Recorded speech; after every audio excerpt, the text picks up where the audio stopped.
कार्यक्रम अब की बार किसकी सरकार में एक बार फिर आपका स्वागत है। और हमारे साथ इस टाइम चर्चा के लिए मौजूद हैं जिला मंत्री सहदेव शर्मा जी, जो भाजपा से हैं। आइए उनसे बात करते हैं जिस तरह से ये चुनावी माहौल चला और 3-4 राउंड तक लगातार ये खबरें आती रही कि इस बार जो है समाजवादी पार्टी कड़ी टक्कर देगी भाजपा को प्रदेश में, लेकिन देखा यह जा रहा है कि भाजपा निरंतर आगे बढ़ रही है। और आपको बता दें कि अब तक जो है 261 सीटों पे भाजपा ने बढ़त बना ली है, वहीं समाजवादी पार्टी काफी पीछे है। तो क्या लगता है कि इस बार जादू चल गया, जो योगी मोदी का जादू पिछली बार चला था, 304 सीटें लेकर आए थे 2017 में, इस बार भी वही जादू चलेगा? पहले तो मैं आपके इस न्यूज चैनल के माध्यम से पूरे उत्तर प्रदेश के कार्यकर्ताओं का और जनमानस का स्वागत करता हूं, जिन्होंने भारतीय जनता पार्टी को इतने बहुमत में वोट डालकर उत्तर प्रदेश की सरकार द्वारा बनाने का अवसर दिया।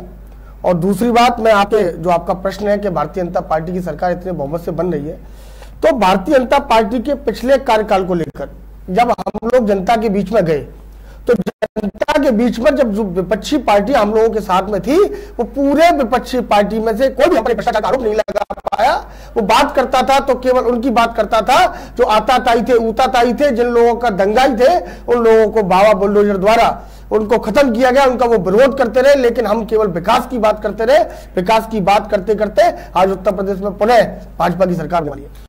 आप कह रहे हैं कि आप विकास की बात करते रहे, तो फिर क्या वजह रही कि 2017 में आपने 300 से ऊपर सीटें प्राप्त की थी, वहीं आप अब की बार आपका ग्राफ कम हुआ है, तो कहीं ना कहीं सीटें भी कम हुई है, वोट प्रतिशत भी कम हुआ है भाजपा का, इसके बारे में क्या कहेंगे? नहीं, मैं एक चीज आपके माध्यम से अवगत करा दूं कि समाजवादी पार्टी द्वारा जो नौजवानों को बरगलाया गया, जो उन ऐसे लोगों को इकट्ठा किया गया जो विरोधी ताकतें भाजपा से नफरत करती थी, उन लोगों को एक साथ लेकर, सारे लोगों को लेकर उत्तर प्रदेश को द्वारा पुनः इस आग में झोंकने का काम वो करने वाले थे। लेकिन मैं फिर बात कहता हूं कि उत्तर प्रदेश की जनता ने एक सही निर्णय लिया, एक ऐसे मुख्यमंत्री को चुना जो केवल उत्तर प्रदेश की सेवा करना जानता है, महिलाओं को सुरक्षा देना जानता है, गुंडों को जेल भेजना जानता है, नौजवानों को रोजगार देना जानता है और सभी गरीबों को भोजन पहुंचाना का, जिसका एक उद्देश्य रहता है कि उत्तर प्रदेश के अंदर कोई भूखा न सोए, ऐसे मुख्यमंत्री को चुनने का काम किया।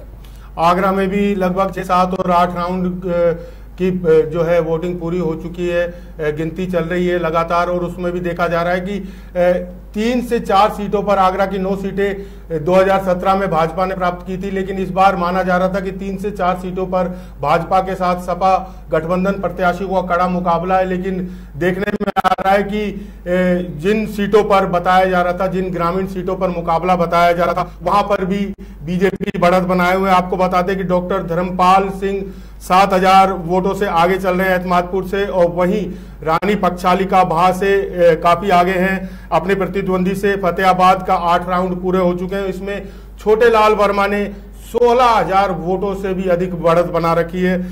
वहीं खेरागढ़ की बात की जाए तो खेरागढ़ से भी भगवान सिंह कुशवाहा आगे चल रहे हैं, जबकि फतेहपुर सीकरी से भी बाबूलाल आगे।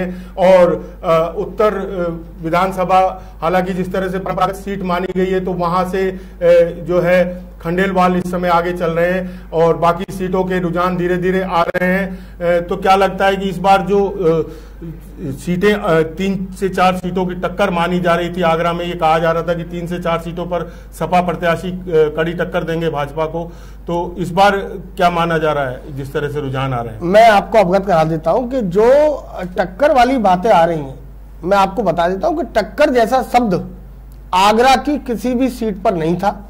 आगरा में हमेशा एक ऐतिहासिक निर्णय किया, 2014 से निर्णय चलते आ रहे हैं, चाहे 2014 रहा हो, 17 रहा हो, 19 रहा हो, और आज 22 में आप लोगों के साथ बैठा हूं। आगरा की जनता और आगरा की धरती जो निर्णय करती है, उत्तर प्रदेश से लेकर दिल्ली तक जाता है। कभी भी आगरा की जनता द्वारा कोई निर्णय गलत नहीं किया गया। 2014 से लेकर आज तक मैं आपको बताता हूं, जब भी आप न्यूज चैनल पर हम लोगों की डिबेट खत्म हो चुकी होगी, तो 9 सीटों पर भारतीय जनता पार्टी के सभी जो हम लोगों के प्रत्याशी हैं, वो एक प्रचंड बहुमत से आगे बढ़ते हुए जा रहे हैं। और ये 9-0 जो आगरा में इनका सफाया होने वाला है, ये आगरा की जनता का निर्णय है। मैं जनता को बारंबार प्रणाम करता हूं, धन्यवाद देता हूं, जिस तरह के ये भारतीय जनता पार्टी के साथ कंधे से कंधा मिला के खड़े रहते हैं। जिस तरह से देखा गया था कि इस बार के चुनाव में हालांकि भाजपा के 9 प्रत्याशी जीते हुए थे, लेकिन उसमें से भी 5 प्रत्याशियों की टिकट काट दी गई। तो कहीं ना कहीं क्या आप मानते कि अगर उनकी टिकट नहीं कटती तो भाजपा को नुकसान होता? तो ये भाजपा का टिकट काटना एक रणनीति थी?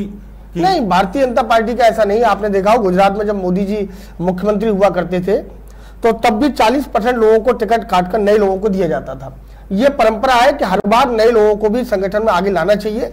जो भारतीय जनता पार्टी के पूर्व विधायक थे, जो आज पूर्व हो जाएंगे, उन लोगों ने भी भारतीय जनता पार्टी के लिए काम किया। कोई भी भारतीय जनता पार्टी छोड़कर नहीं गया। जो ऐसी विचारधारा से आया था वो केवल हमें छोड़ के चला गया। वो सारे विधायक जो अब वर्तमान में हम लोगों के प्रत्याशी बने, पूर्व विधायक रहे, उन लोगों ने मिलकर उन सबकी लगन के साथ आज 9-0 का रिजल्ट आप लोगों के बीच में आने वाला है। आपको बता दें कि उत्तर प्रदेश की 403 सीटों में से 400 सीटों का रुझान आ चुका है, जिनमें से 262 सीटों पर बीजेपी आ गए, जबकि 126 सीटों पर समाजवादी पार्टी गठबंधन आ गए, जबकि बीएसपी 6 सीटों पर है और कांग्रेस 3 सीटों पर है। तो कहीं ना कहीं तीसरा जो मुकाबला है नंबर 3 का, वो बीएसपी और कांग्रेस के बीच में माना जा रहा है। आपको क्या लगता है कि इस बार समाजवादी पार्टी कुछ आगे बढ़ी है? जिस तरह से बसपा का कुछ वोट कट करके भाजपा के खाते में गया है, उसका भी कुछ फायदा मिला है? बिल्कुल, मैं मानता हूं उस बात को कि बहुजन समाजवादी पार्टी के जो विचारधारा से जुड़े लोग थे वो माननीय मोदी जी और योगी जी के विचारों से जुड़े और भारतीय जनता पार्टी को वोट किया। लेकिन मैं एक चीज और आपको बता दूं, अभी 127 सीटों पर समाजवादी पार्टी जो आगे चल रही है, ये आगे चल रही है, लेकिन जब परिणाम निश्चित होंगे तो भारतीय जनता पार्टी 300 सीटें जीतकर उन्हें उन्हीं चीजों पर लौट कर आएगी। जो 325 हम लोग लेकर आए थे, वो लौट कर 325 पर हम लोग आ जाएंगे। नहीं, 264 पर भी बीजेपी आ गई है, अभी जीती नहीं है। तो जिस तरह से आप उसकी बात कर रहे हो तो बीजेपी में से भी तो कम हो सकती है। नहीं, भारतीय जनता पार्टी की सीटें तो बढ़ने का नंबर है, कभी भारतीय जनता पार्टी सीट कम नहीं होंगी। क्योंकि मैं आपको बता दूं, 2 बहुत बड़े अंतर है भारतीय जनता पार्टी और समाजवादी पार्टी में। समाजवादी पार्टी की आपने रैलियां देखी होंगी तो उसमें बहुत सारे लोग आया करते थे जो केवल पैसों से बुलाए गए, अन्य प्रदेशों से लाए गए, उनके पास कोई भी संगठन नहीं था। भारतीय जनता पार्टी के पास उत्तर प्रदेश से लेकर आगरा जिले की गली मोहल्ले तक, हमारे पास मंडल से लेकर सेक्टर से लेकर बूथ तक वो बहुत एक मजबूत संगठन खड़ा हुआ है जो हर घर तक जाकर भारतीय जनता पार्टी का प्रचार करता है। केवल ये संगठन ही एक ऐसा है जिसकी वजह से उत्तर प्रदेश में लौटकर हम वापस आ रहे हैं। इसके अलावा अगर बात की जाए 5 राज्यों में चुनाव थे, जिनमें से 4 राज्यों में लगातार बढ़त बनाए हुए, और जैसा कि कहा भी जा रहा था लगातार समाचार पत्रों द्वारा और टीवी चैनल्स द्वारा भी ये बताया जा रहा था कि आम आदमी पार्टी इस बार पंजाब में काफी बढ़त लगी और वो बढ़त बनाई हुई है। आपको बात करें 70 सीटें उत्तराखंड की, उनमें से 70 के 70 के रुझान आ चुके हैं। उसमें 43 सीटों पर बीजेपी प्रत्याशी आ गए हैं, जबकि 23 सीटों पर कांग्रेस प्रत्याशी आ गए हैं। वहीं मणिपुर की बात की जाए तो मणिपुर की 60 सीटों के रुझान आ चुके हैं, उनमें भी भाजपा के प्रत्याशी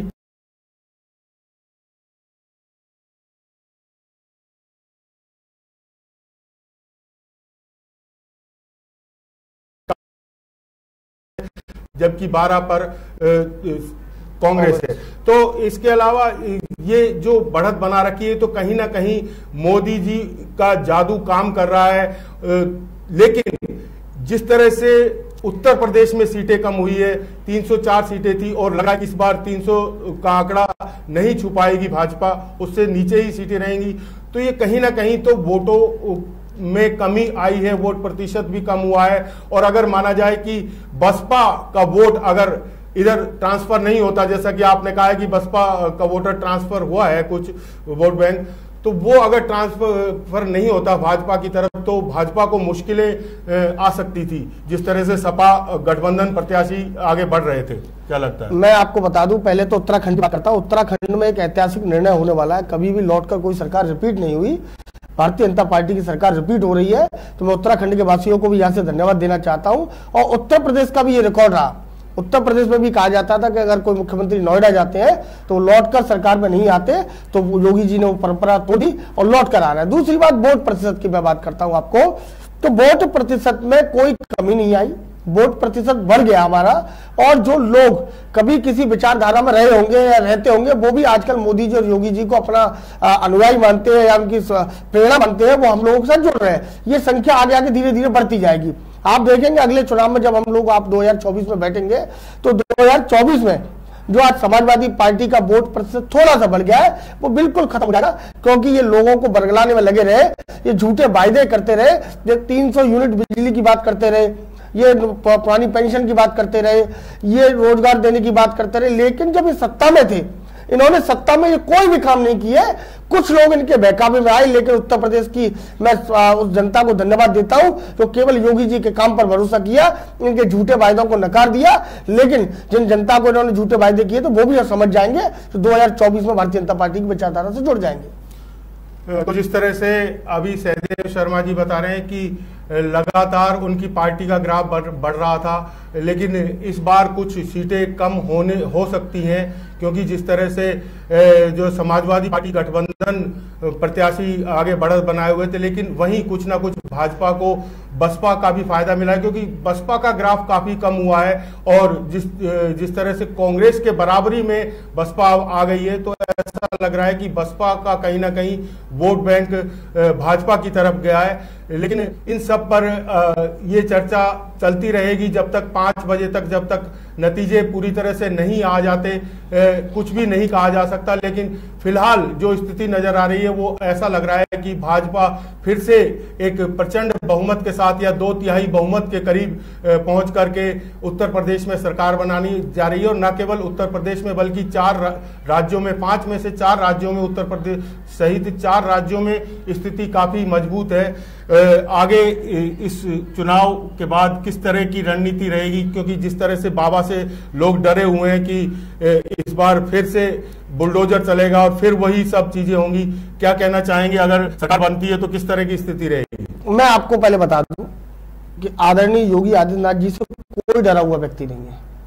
केवल वो जो लोग डरे हैं जो उत्तर प्रदेश में रहते हैं और उत्तर प्रदेश में रहकर भारत विरोधी गतिविधियां करते हैं, उत्तर प्रदेश में लोगों को भड़काने का काम करते हैं, दंगा करते हैं और लोगों की अवैध कब्जे जमीनों पर कब्जा करते हैं।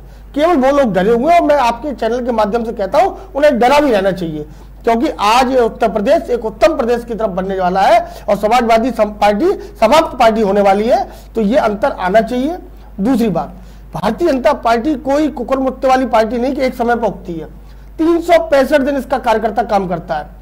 ये भारतीय जनता पार्टी सत्ता में होती है तब भी 365 दिन काम करती है और विपक्ष में बैठती है तब भी 365 दिन काम करती है। बाकी लोगों ने आपने देखा होगा, चाहे समाजवादी पार्टी हो, चाहे कांग्रेस हो या बसपा हो, ये चुनाव के समय निकलते हैं, झूठे वायदे करते हैं। लेकिन उत्तर प्रदेश में 2017 में जब हम लोगों की सरकार बनी उस समय भी हम लोगों ने चाहे पेड़ लगाने का काम हो, स्वच्छता चलाने का काम हो, शौचालय बनाने का काम हो, स्कूलों का